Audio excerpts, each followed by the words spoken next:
Hello everyone, I am Africa and today I will be talking about the book The Slow Food Story, Politics and Pleasure by Geoff Andrews. And first I will tell you a little information about the slow food movement.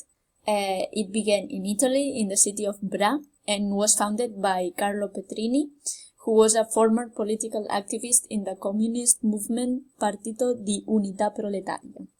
He became famous in the 1980s for taking part in a campaign against the fast food chain McDonald's opening near the Spanish Steps in Rome. In 1993, he helped to create and develop the Italian non-profit food and wine association known as Agricola. He started the slow food movement as a response to the dominance of fast food chains, supermarkets, and large agricultural businesses. I will focus my attention in the chapter Rediscovering the Local, as it's the chapter that has interested me the most. I will try and keep it short to be as clear as possible. This chapter mainly talks about the French concept of terroir, which is an important aspect of slow food's commitment to local food. Terroir describes how local areas are characterized by unique natural conditions, soil, climate and vegetation, and cultural factors like traditions and folklore. So, culinary terroir captures the spirit of food and drink. For example, if we talk about wine, it should reflect the personality of the region the grapes grew in. To illustrate this chapter's main idea, I will quote Massimo Montanari, who is an Italian gastronom and historian.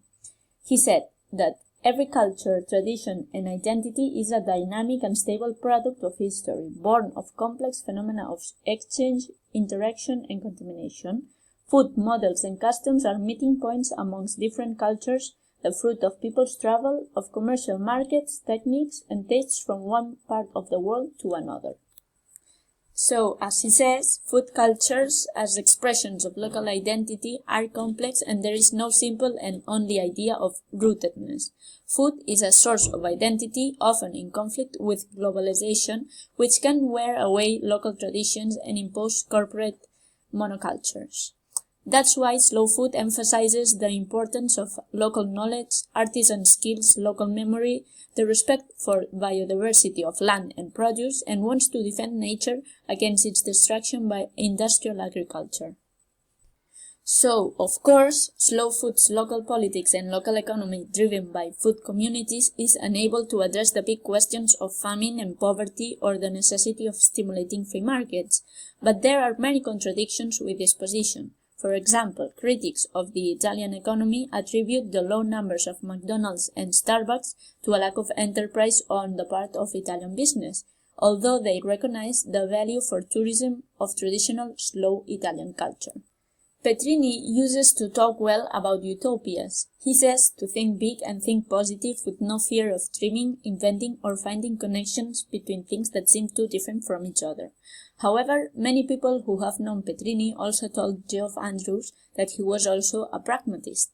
The idea of local food needs imagination, but it also demands a practical mind to be capable of getting things done and engaging with global structures and processes, and it requires belief in a different, positive idea of globalization. The high tide of modern globalization was the early 90s with the end of communism and the fall of the Berlin Wall.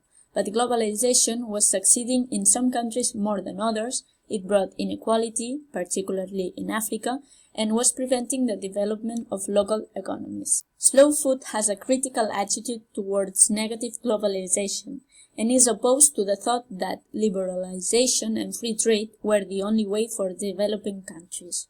This movement argues that there is an alternative. They want to focus their energies on saving things that are headed for extinction, rather than hunting the new ones they dislike.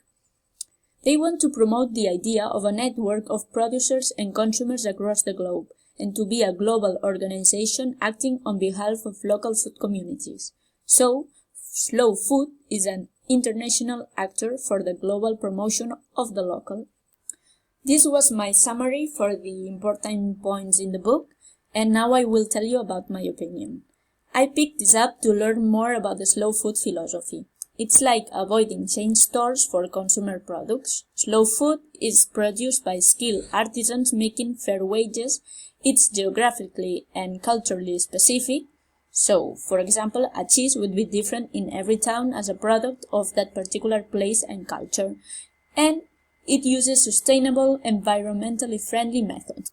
This philosophy promotes good, clean, and fair food, and I find this idea really appealing emotionally, and it's also appealing for selfish reasons, because food produced in this manner tastes a lot better than processed food. And I did learn some interesting things. For example, slow food is communist influenced and it originated in Italy. Also, I didn't know that there is a whole international organization with annual conferences, thousands of members worldwide, and all kinds of advocacy and involvement options. And that's all. Thank you for your attention, and happy holidays.